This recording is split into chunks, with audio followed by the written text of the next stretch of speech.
والذين كذبوا بآياتنا واستكبروا عنها أولئك أصحاب النار هم فيها خالدون.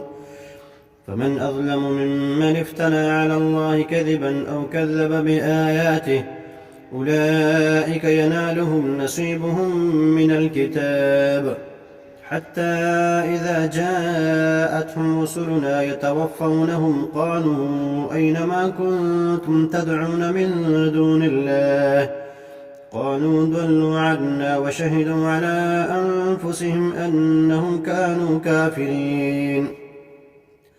قال ادخلوا في قد خلت من قبلكم من الجن والإنس في النار كلما دخلت أمة لعنت أختها حتى إذا اداركوا فيها جميعا قالت أخراهم لأولاهم ربنا هؤلاء أضلونا فآتهم عذابا ضعفا من النار قال لكل ضعف ولكن لا تعلمون. وقالت أولاهم لأخراهم فما كان لكم علينا من فضل فذوقوا العذاب بما كنتم تكسبون.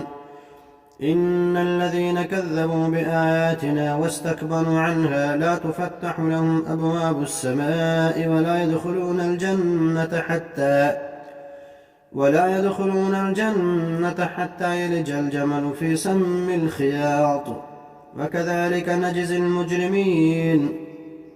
لهم من جهنم مهاد ومن فوقهم غواش وكذلك نجزي الظالمين. والذين آمنوا وعملوا الصالحات لا نكلف نفسا إلا وسعها أولئك أصحاب الجنة هم فيها خالدون.